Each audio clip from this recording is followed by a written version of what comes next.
Good evening and welcome. You're watching this special 60-minute edition of the Left, Right and Centre with me, Sanket Upadhyay. Two good stories that we are tracking right here, and I very consciously use the word good for story number one. There is an approval, emergency use authorization, which has been recommended by an experts panel for Covaxin for kids as young as 2 years old. Covaxin for kids, if approved by the DCGI, will become a reality. But you know, while this is good news, there are lots of questions around Covaxin. For instance, it still does not have a WHO approval. What are the details? You know, the transparency around the data around its efficacy. All those questions we will attempt to answer with the help of our conversation with experts. That is story number one. But all in all, the fact that India has a vaccine or will have a vaccine for children as young as 2 is exciting news. Story number two, and very consciously we are calling this also good, is because a neta commented on how modern Indian women are and what modern Indian women do and this and that and all those things. But the good part is that many modern Indian women have now come out and spoken. Why should someone sit in judgment over their choices? So modern Indian women comment, should out of sync netas just choose silence, stay quiet, don't say anything. I mean, if you have nothing good to say, don't say anything, no. So we'll have lots of modern Indian women who will be joining us at 9:30 in about 30 minutes from now to express their views. Because the Neta has said what he had to, let's listen into the modern Indian women also. But first, I would like to introduce Dr. Randeep Guleria, Director of the All India Institute of Medical Sciences, on this exciting news of a new vaccine. Thank you very much, Dr. Guleria. How excited are you as a member of this fraternity, as a doctor, that we will now have a vaccine for children? So I think this is great news because of 2 or 3 reasons. One, of course, it's something which is a great achievement for scientists in India, because it's the first time globally that there's a vaccine which has been approved for children as young as 2 years old. So this is something which is very moment of pride for the research that has been done. Secondly, it will help as far as controlling the pandemic is concerned. But I think when we look at vaccinating children, we must also look at how can we prioritize it. And possibly those with comorbidities would be the first priority as far as vaccinating children is concerned. Having said that, the Covaxin platform is a platform which has been used for vaccines previously also, and therefore the safety data should be good. But we would need to have good peer-reviewed data which will be able to build confidence among the scientists that this vaccine is immunogenic, it's causing good immunity in children, and it's safe also, and also one would like to follow up for long-term side effects, if any. Okay, Dr. Guleria, now for a couple of important questions, as many of the experts who were part of this panel who gave the approval or recommended its use are also, I believe, from the All India Institute of Medical Sciences. My question to you is, do you think that the medical fraternity or the doctors who gave this recommendation went into great detail on data about its efficacy? Did they conduct that study? And when will we transparently have access to this data so that this can be, peer reviewed? So the study is conducted in collaboration with the company which makes the vaccine with various centers. It was a multi-centric study done in various sites across the country between children from 2 to 6, 6 to 12 and 12 to 18 years. The data that was collated, both in terms of immediate side effects and the subsequent follow-up in terms of side effects and the antibody response or the immunogenicity, was then collated, and this was presented to the expert group. The expert group is a group which has clinicians, it has people from epidemiology background and public health experts, and they, I'm sure, really pored over the data before this was given, because this is something which is to be given for children, and it is something which is being done for the first time as far as children of such a young age is concerned. Therefore, I'm pretty sure that the expert really went through this data in very minutely before agreeing to give emergency use authorization. Dr. Guleria, now, we were discussing all through last year and this year also that this virus has been generally kinder and nicer to children, particularly who do not have any comorbidities. In such a scenario, would you recommend that a vaccine like this, once it gets the approval from the DCGI, should first be given to children who have comorbidities instead of one and all? Yes, so I personally feel that since it's again an issue of having enough doses to really vaccinate everyone, we should prioritize. And we have data from our own country and from the world which suggests that children actually who are healthy have usually a mild COVID and they recover on their own. It's just like a common flu with fever, body aches. There are some children who may have severe illness, but they are mainly those who have comorbidities. Children who are obese, who are on chemotherapy, or who are post-transplant children, or on steroids. And I think we should prioritize, and they should be the one who should be vaccinated, because we will be adding, let's say, around 40 crore more people who will need to be vaccinated if you want to vaccinate the entire children from the age of 2 years to 18 years. So if we have to really vaccinate everyone, the first aim of a vaccination is to prevent serious illness and prevent death. And if we need to do that, then we should prioritize and give vaccination to those individuals, children or adults, who have a higher chance of having more severe disease and dying because of COVID-19. Now, Dr. Guleria, there is an important point because, as far as vaccines for adults is concerned, yes, there is vaccine hesitancy, but now it's there no more. But when you talk about vaccines for children, you see people who may have taken the shot themselves will also sit in some amount of doubt about the safety and efficacy of a vaccine for their child, because they will start thinking more like parents and less like, like if it were left to them, they would have taken it. But should we give it to our kids or not? So do you feel that this is one major issue which doctors will have to address or government will have to address to get or convince people to go for it? Most important question, is it safe? Yes, so I think that is what will be in the minds of most parents, that is this vaccine safe. But that is also in the mind of all the regulatory authorities and the experts. The data for safety has to be unquestionable. It has to be very strong. And no regulatory body will give an approval for a vaccine unless it's convinced, especially as far as children are concerned, that the data for safety is good. Now here the only rider that is there with emergency use authorization is that the safety data will be only for about 2 months. We don't have a long-term follow-up. We didn't have that with the adult vaccine when they were introduced in January. We don't have that for the vaccine which are being introduced for children, not only in our country, but even for Pfizer and the others, which have also been sort of approved for children abroad. So that long-term data will emerge as we follow up children for a longer period of time. And that element of risk we will have to take, sure, because we can't really say what is the long-term side effects of a vaccine which has been tried only for 2 months. What will happen 6 months or 1 year? I'll tell you why, Dr. Guleria, why there may be some amount of doubt. Because as far as the main Covaxin is concerned, the Covaxin for adults, it's yet to be accepted by the WHO. There are concerns about what's the big fuss, and then you have got this vaccine for children. So do you think in a situation like this, people will be more comfortable and warm in accepting this vaccine if the WHO clears the main one? Well, there are two parts. One is that if you look at data from our own country, and this data has been collected by various groups, including from our own group where we looked at healthcare workers who predominantly got Covaxin, the data suggests strong signals to suggest safety and in terms of efficacy.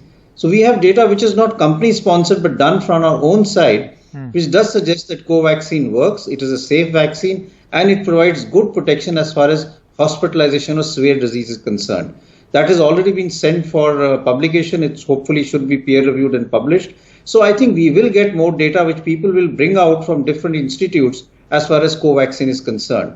So I think that is already there. We have enough data both in the public domain. If you start looking at number of people vaccinated, the number of side effects which have been reported with Covaxin for so many months now. Remember, Covaxin was rolled out in January. So I think the safety data has been there as far as adults is concerned. Correct. Children, yes, we need some more data. Yeah. Your second point regarding WHO approval, which I think has a lot of other things in terms of what they want, the data that they want to see and other things, which is something which I really can't comment upon because that is more administrative.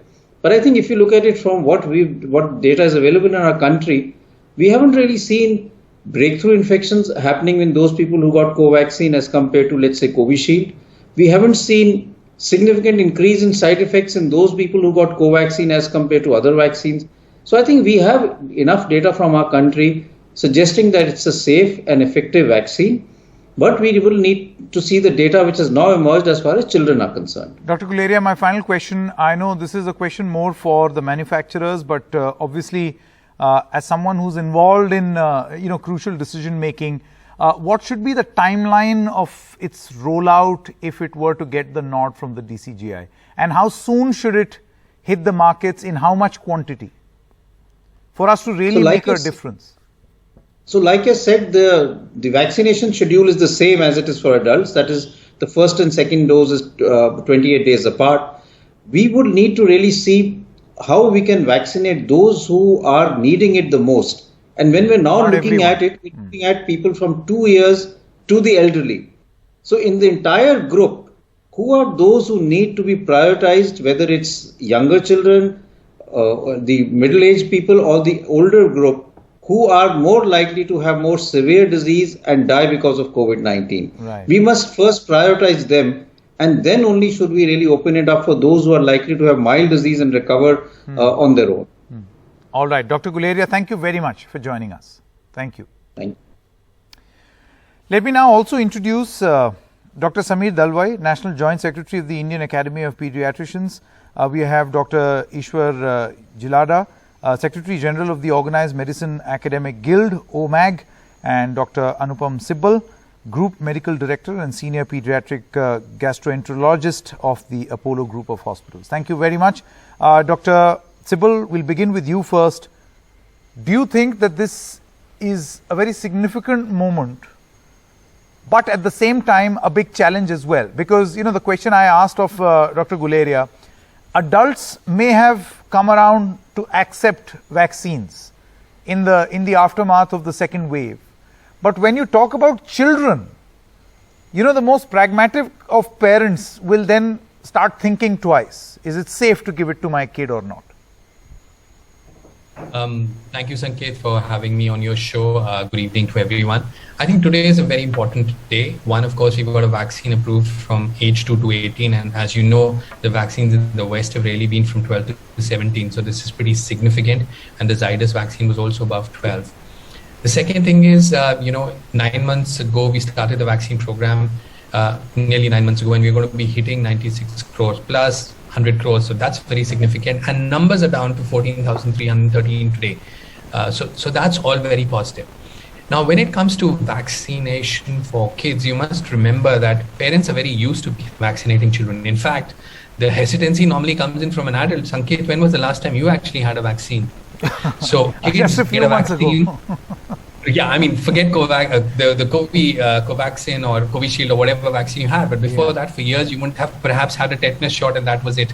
So kids, get shots every month in the first 1 year of life. So parents are very, very focused on vaccination. So convincing parents if the vaccine is safe and effective is not difficult. No, Dr. Sibal, there is a difference because those vaccines are tried and tested and traditional vaccines part of a schedule. This is brand new. Yeah, absolutely, Sanket. And I'm glad you asked this question.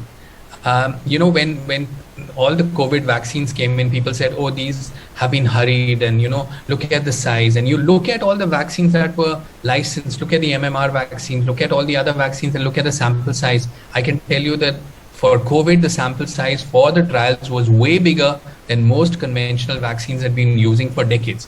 The point here is that, yes, we have short-term data in terms of safety. Long term is going to take time, and that's why the EUA approval that has come in, it said that the company has to furnish data every 15 days initially and then every 1 month, because we're going to learn more and more about this as time goes by. Now, the point that we have is that about 11 crore plus Covaxin doses have been administered. So there is a lot of real world experience that we have in terms of safety. If there was something that was creating problems in adults, it would have become very evident, because when you have such a huge experience, and by the way, there are only 12 countries in the world that have a population more than 11 crores. So that is the kind of Covaxin ground experience that we have.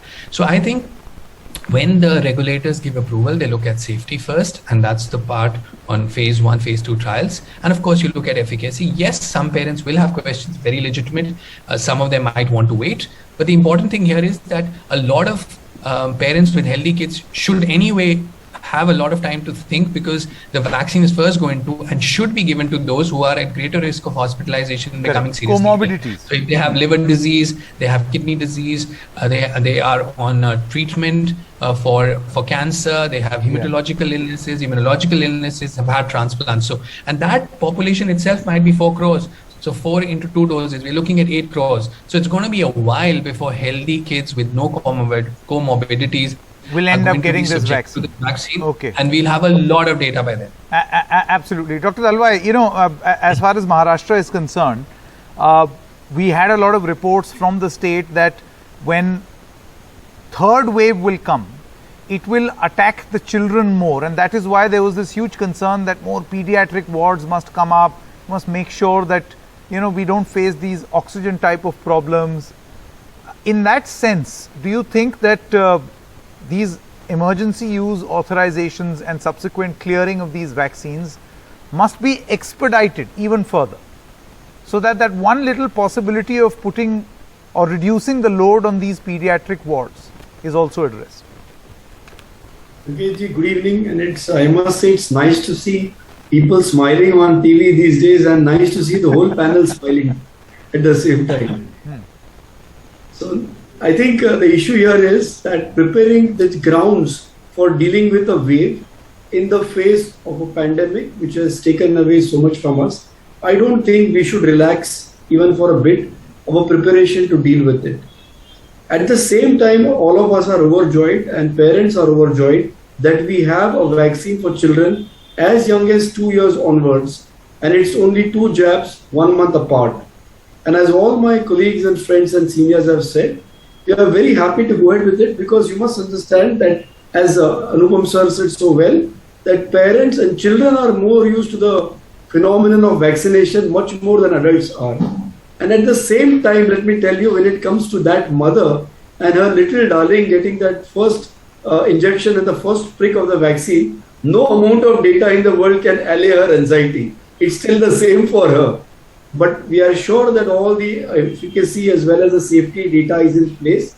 And right now, see, when we give a vaccine for DPT or for polio or for BCG, there's no pandemic staring us in the face. This is a unique situation because we have a pandemic staring us in the face. I'm sure parents are happy and are willing to come forward and vaccinate their child. As Dr. Anupam sir said, we must start with those who have comorbidities. But the most important thing is to not force anybody, not to make it mandatory. Let those who are willing to come up get it first. As time passes, we will see what happened with the adults as well. More and more people will be keen and happy to come up and vaccinate their little darling. Which has been the experience as far as the vaccination for adults also is concerned. There was hesitancy to a point where now there is complacency. In fact, the other big problem where people are not coming for the second dose. I mean, state governments have to really pull up their socks. It's not hesitancy. It's just people are plain lazy. Okay, one is done, enough. Dr. Ishwar, I'm going to come to you now. In terms of volumes of or quantity of vaccines produced, how serious do you think this challenge is going to be for children? Because we are adding many more crores, into the area where of people who need to be vaccinated. As we have only this Covaxin for children currently, we are really doubtful, because if you look at the share of Covaxin in the current vaccination program, it is just 11%. 89% is Covishield and 0.1% is Sputnik V. So, and moreover, whenever they have given the data to the government that will supply so much, they have supplied only half. And on the other hand, it is only Covishield has been supplying double. Last month, rather than 10 crore, they supplied 20 crore. So, having said that, there are other vaccines in the pipeline One of the vaccines, Zycode, for 12 to 17 is cleared. It is not yet in market. Once that comes, then people will prefer that for 12 to 17. And Biological E is also having their Corbevax trial going on. So I think when there are 2 or 3 players, then fine. Currently what we have a long menu. And whenever we go to a restaurant, we say we order this thing, no, that is not available. That is not available. So if you look at that, currently Johnson & Johnson not available. Moderna license to Cipla not available. Sputnik V 0.1%. Zycode D 1.5 month were not available. And if you talk about 2 vaccines which are there, Covaxin, very less doses. Not available. So basically we should be having a transparency and timeline that when this vaccine will come, how much it will come, and therefore our government guidelines also change accordingly. Because currently they have put up a 3 months gap between 2 doses of Covishield because vaccines are not available. Okay. So if we have a timeline available, then we can make a proper planning. Sure. Currently we are in a good shape. The third wave is not to be coming. There's a lot of hype created. So you're saying that we should not waste this time and increase or ramp up production to a point where we do not make the mistake that we made earlier, where we thought that there will be no wave and then suddenly we wasted time. Had we started ordering back in February or January, we would have been in a better place. But again, I mean, that is history. We can learn from history. That's the point that Dr. Eswar seems to be making. Thank you very much to the 3 of you. Exciting times. Let's just hope that there is no wave, but let's just hope that we are prepared for the worst. Let's quickly take a look at this presentation. Covaxin has been recommended for use in children over 2 years of age by the Expert Committee on Vaccines. If approved by the Drugs Controller General, the indigenous vaccine will become one of the first in the world approved for use in children so young. Malini Prasad is a single mother to 2 children, Rayansh who is 7 and Ahana who is 11 years old. All 3 of them caught COVID during the second surge and Malini spent a dreadful 90 days in the ICU. The possibility of vaccinating her 2 kids and even her 2-year-old niece Meera is a relief. But she is also cautious because of the lack of publicly available data. I would definitely want to get both my kids vaccinated, against COVID. So during the second wave of COVID, it took a heavy toll on us, me and my family. The government expects emergency approval from the drugs controller soon. 2 से 18 के उम्र के बीच में उनके लिए ये जो trial चल रहे हैं, ये जो सेफ्टी मेजर्स को ध्यान में रखते हुए उसका इम्यूनोजेनिसिटी क्या है और ये सभी जब रिपोर्ट्स आते हैं, ट्रायल्स होते हैं, तभी हम ये कर पाते हैं. उसके बाद अप्रूवल होने जाएगा और तब जाके ये मिलेगी. Bharat Biotech in a statement thanked the DCGI, the Subject Experts Committee and the CDSCO for their expedited review process. They also said that they await further regulatory approvals from the CDSCO prior to product launch and market availability of Covaxin for children. This is the same vaccine as the one already being administered in adults, but Bharat Biotech, the manufacturer, had conducted trials in children. A doctor involved in these trials said that final results of the trial are still pending. I can't comment on the data, but age group of children involved, like in the first, there were 3 groups. The first group constituted of children between 12 to 18 years, second group 6 to 12 years, and third group 2 to 6 years. Went smoothly, and I can say it's the same vaccine. Already safety and immunogenicity effectiveness demonstrated. We have already demonstrated in adult population. The recommendation of Covaxin for use in children would be a great relief for parents, especially those who have children with comorbidities. But parents, doctors and many others still have questions, especially on the data, which they are looking to Bharat Biotech and the government to answer for. With Pavan Kumar, Meher Pandey for NDTV.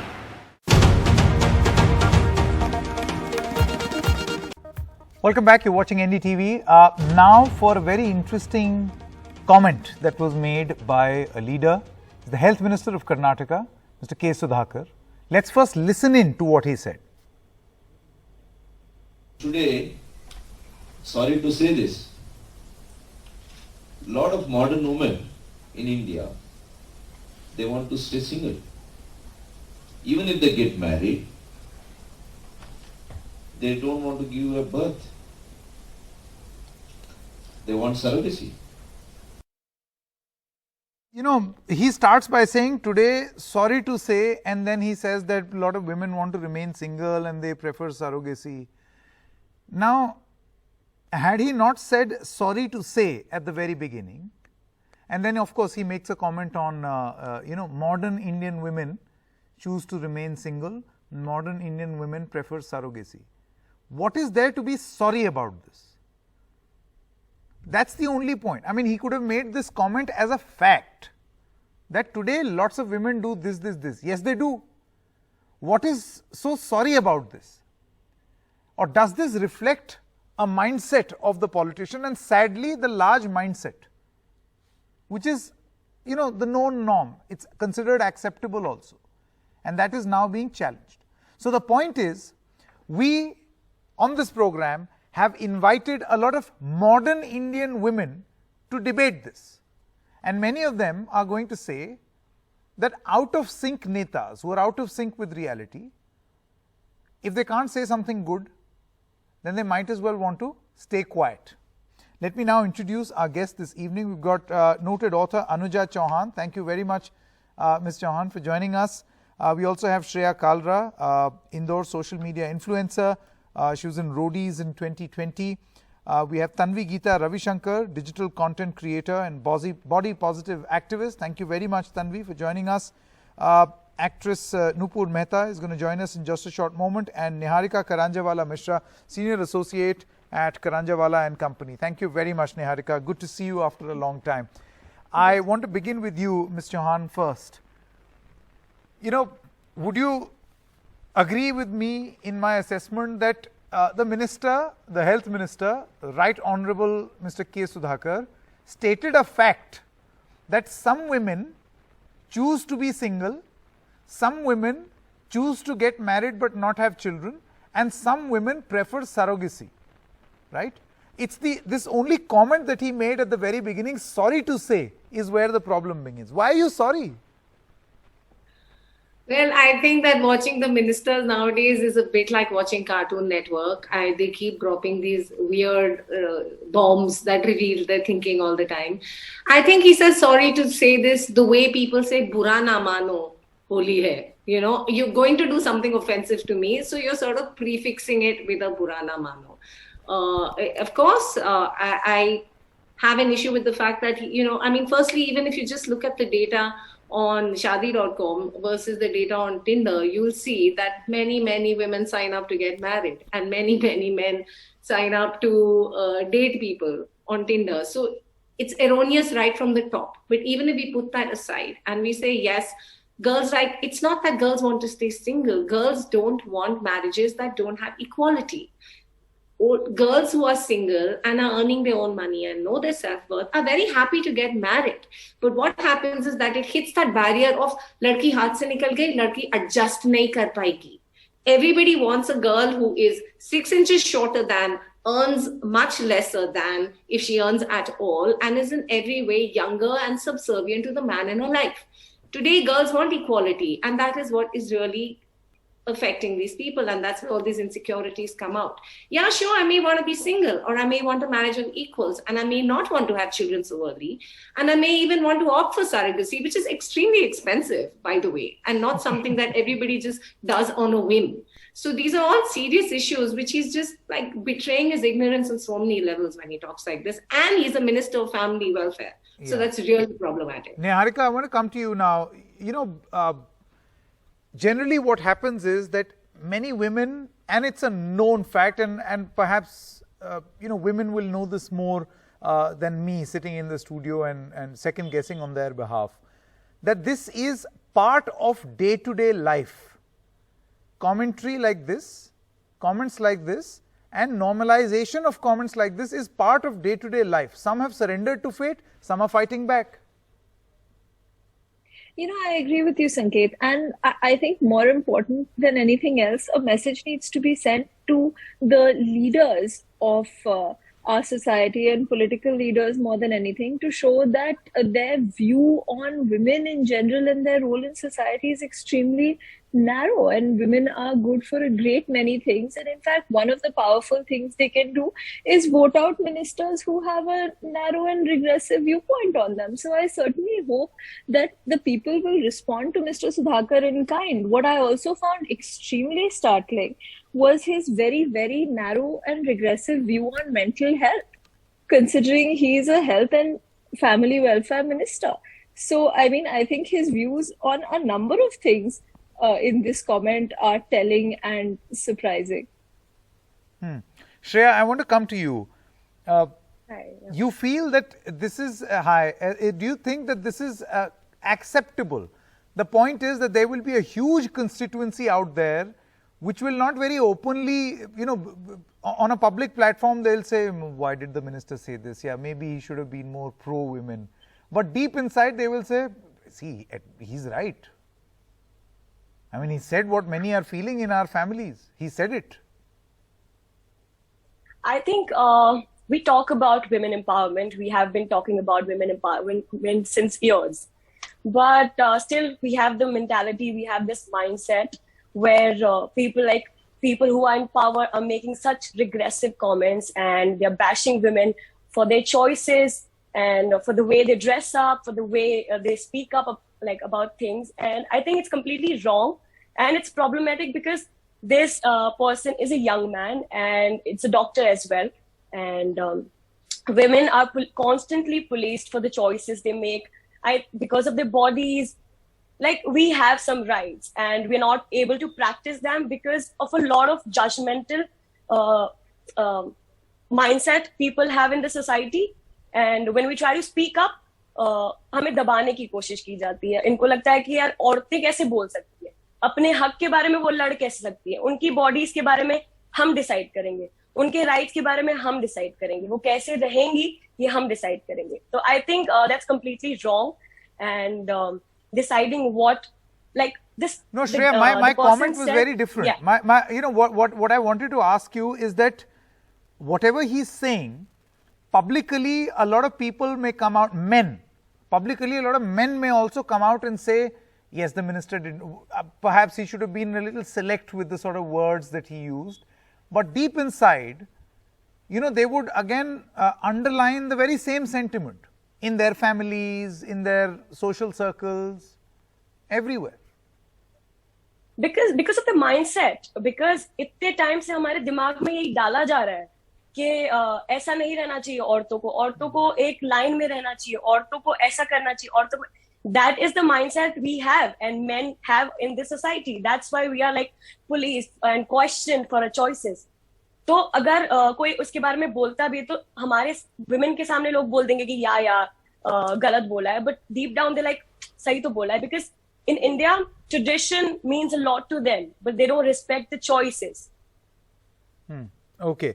Tanvi Geeta Ravishankar, I want to come to you now. Do you feel that women achievers have of course escaped the gravity of Jupiter, many achievers like you all on the screen, but there is so much more and so much more empowerment to be done. I mean, here are some success stories sitting on the screen right now, but every such comment that is made, do you think it necessarily irritates women to make them resign to their fate, or irritates them to make them angry enough to push ministers like these and their comments even further? That how dare he say this?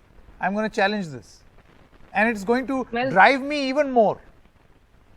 Well, that I think completely obviously depends from person to person. We can't club women together, right, in one group, say that every woman will react, every lady will react like this, because obviously there are some of us who will obviously fight this, and we've always fought it. Since centuries women have fought through this, but there will be a large amount of the population which will be will probably calm down and say that nahi, shayad this is what I have to be, this is what has been the tradition, and that's what I need to follow. And unfortunately the tradition is such that gives all the power to men. So even though, coming back to your previous question that you were saying, even though men may in front of us come and say that, this is wrong. But actively, I don't think a lot is being done because they're enjoying that place of power. Who won't, right? So it's human. So that is happening. Nupur Mehta is also with us, and I'll come back to Ms. Chauhan in just a short moment. Nupur Mehta, Yes, Sanket, good evening. Yeah, hi, good evening. You joined us a little late, so let me just quickly recap what we have discussed. Basically, this is the minister's comment, the health minister of Karnataka, who says, sorry to say, modern Indian women, lots of modern women in India want to stay single, some want to go for surrogacy, they do not want to have children. Now, do you feel that this is a casual comment? A comment where the minister feels a little sad about this fact, or a general reflection of how the society is even now, despite all the achievements? Well, Sanket, to begin the comment with by saying sorry to say in itself is explanatory enough. If he says sorry to say and then he makes a comment, which means that he's not very confident about his own comment or the statement that he's making. And I don't think so. I'm completely in agreement with his comment, because I think the women of today, the modern women, are free to make their own decisions and have their own individualistic ideologies as to how they would like to start their family or deal with their life. And I think women are the genesis of life. Their womb is the genesis of life. So I don't think so he has the right to even make such comments about, women giving birth or opting for surrogacy or staying single or getting married. I think every person in today's world have their own free will to make a decision as to what they feel comfortable with. And being the health minister, being such an important personality, sometimes, Sanket, is not very important for celebrities to do what they have to do in public. More important is to know what not to do or to what not to say. So that is what is more important. I think if you make such controversial comments, you are definitely going to, hit the feelings and sentiments of so many women and so many people for that matter. And I don't think so it's a right comment to make on this kind of a platform. Okay, Anuja Chauhan, I want to come back to you. Just concentrating on this comment that the minister made, do you think that it perhaps reflects of a larger problem? Why do women want to stay single, or why do women not want to have children, or why may some of them want to opt for surrogacy, howsoever expensive it may be, is got to do with how they are judged at work. That if they go away for, say, 3 months, 4 months, 6 months, then perhaps they will be set back in their career as opposed to others. Because there is someone at the top, a man, who does not understand this as a problem. He is looking at his profit loss, balance sheet, human resource. Right. See, men have been having children by surrogacy right from the start. Okay? Men get children for free. Someone else carries it in their womb. They've always had children by surrogacy. They like it that way. They don't want us to have the benefit that they've had for millennia since time began. That's one thing. Secondly, when a minister says this, it gives social sanction to every single person with a regressive mindset to say, देखो, हम नहीं कहते, ज़माना कहता है, minister कहता है. So once a minister says it, from such a person, such a high order says this, then everyone feels that, this is right. Like someone, a boss, an employer, somebody who doesn't want to give you enough leave at work, someone who wants you to, go to the PTA meeting, do 80% of the household work, and your husband is fated every time he bakes one banana bread in the lockdown, everyone's saying, wow, what a great man, what a great husband.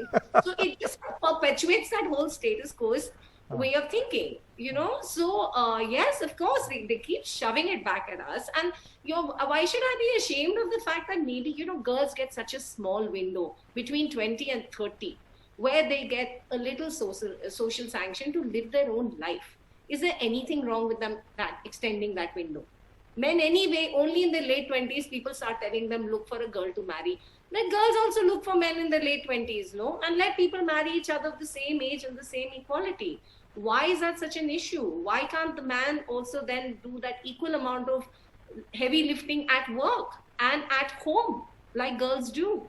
This is what is problematic. He's a minister of mental health and family welfare. He doesn't give a damn about how to update family welfare, how to make it relevant to today, to the problems girls and women are facing today and that children are facing. He's being very irresponsible and very populist, playing to a gallery and giving social sanction to obnoxious people to hold him up as their example and their role model. Yes. Niharika, do you feel that this comment may not be seen or should not be seen as just one harmless comment made by a minister, but something that caters to a huge constituency of voters, because that's what politically it boils down to, and that complicates matters even further for women who may want to escape this problem. So it starts a sort of a cycle. Do you think legally there is any protection for any girl who may want to come out of this cycle of political sanction, of political acceptance to a belief system which is anti-women? See, what I will say is, from a legal perspective, anyone can make any comment they want on television, no matter how foolish it is. So there isn't anything really from a legal perspective that, one can advise for. But I completely agree with you insofar as every time a comment is made like this by a politician, by somebody in power, it just reinforces the entire notion. And even though he walked back the comment a little and said, oh, it was taken out of context and everything, and provided some survey to back up what he was saying, the survey that even he is quoting seems to do with millennial adults in general, not women. However, he's coming back to the issue that women are the problem. It's not men that are the problem. It's not all millennial adults that are the problem. Even if we assume that this is a problem for the sake of argument, it's the women that are to blame. Right. So this is something that is going on, perpetuating this kind of negative and dangerous stereotype. And as you said, Sanket, everyone who's here on the panel today is someone with a certain amount of privilege, who has received a certain amount of opportunities and who has been given a certain amount of freedoms. But there are scores and scores of women in this country who have no opportunities and no equalities to speak of. And every time someone like Mr. Subhakar says something like this, he is making the situation a little worse for those women instead of making it a little better. I'm not even going to get into the question of asking why somebody who is a minister of health and a trained doctor himself seems to think that a family structure is the answer to all mental health issues. I'm not even going to touch upon that today. But frankly, it's something to be ashamed of. I would love to see his party pull him up for this, and I would love to see an answer from the people of his constituency to say, we don't want someone like this leading us. I think that's a very important point that Niharika is making. Maybe I can ask this of Shreya. Shreya, do you think that this stems out of a notion which is well established, that the success or to live to have good mental health equals a good family? Yes, family is very important. I'm not anti-family, by the way, but to link it to mental health, do you think that's a bad comparison? I think there are a lot of people, like even I have like very supportive parents, but on my Instagram there are a lot of girls who tell me that I can't do that, I can't wear that because my parents do not allow me that. So we as women, maybe we are privileged enough to get those opportunities or get that trust from our parents, but there are a lot of women who are not able to get that opportunities or that faith or that support from their parents. So sometimes it gets difficult to share your feelings with your family or your brother or your father or your mother. Yeah? No, please carry on. Yeah. So I think comparing mental health with family supporting you, it's kind of different perspective for everybody. Everybody is not in the same situation. Tanvi, I want to come back to you. Do you think the point that Niharika was making just a short while ago, that the minister's comment has done great disservice to all those women who are in the back of beyond, and we don't even know about their struggles, and this one comment does great disservice or dishonor to those women who may have been trying to escape but now won't be able to, because here is someone powerful who has reinforced the point that Anuja also made just a short while ago.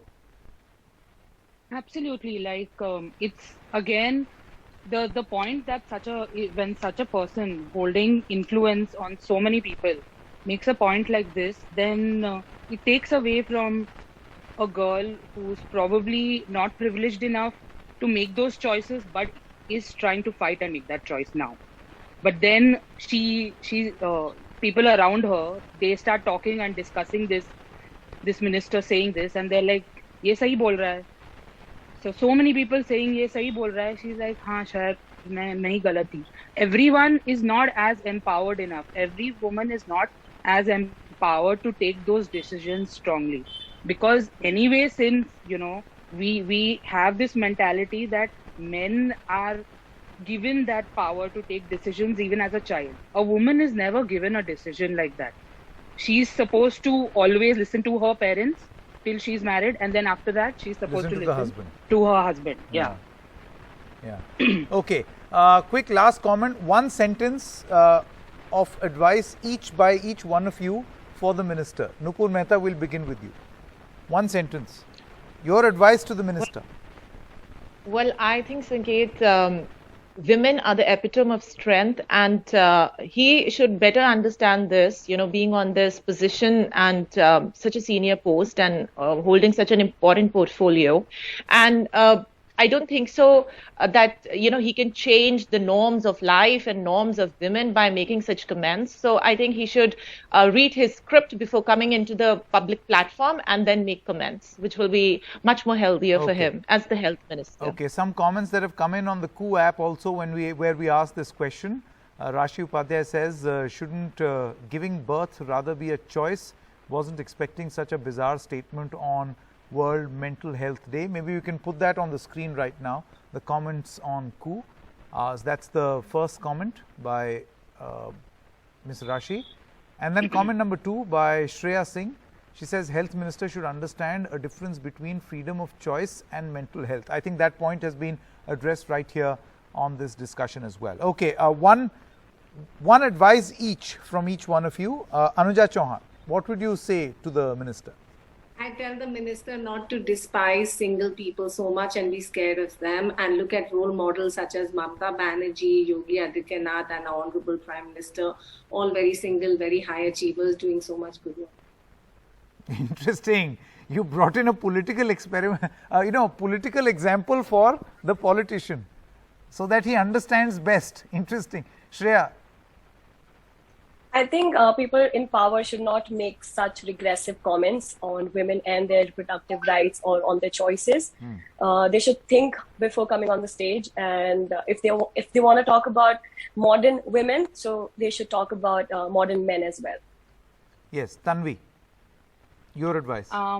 Yeah, so I think he should stop looking at women as childbearing machines, and also I think he should focus more on educating people about the benefits of seeking professional help for your mental issues rather than going to your family, where most cases your family and your immediate circle might be the reason for your mental health issue.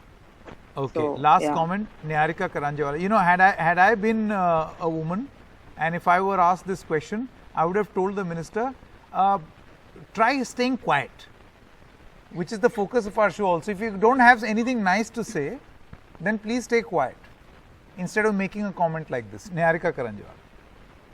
I would say, Mr. Sudhakar, hopefully you have a long political career ahead of you. You're still comparatively young, so you have a chance to educate yourself on both a woman's role in society and on mental health. And I would say that people who want bright and long political futures ahead of them maybe should think more carefully before making public statements. Modernize your comment, because this comment is not so modern. Huh? Okay. Absolutely. Right. Thank you very much. Thank you very much to Anjana Chauhan, Shreya Kalra, Tanvi Geeta Ravishankar, Nupur Mehta, as well as Niharika Karanjawala Mishra. Pleasure talking to you. Thank you. Hope the minister is listening. That's a wrap in this edition of Left, Right and Centre News. Continues on the other side. Stay tuned.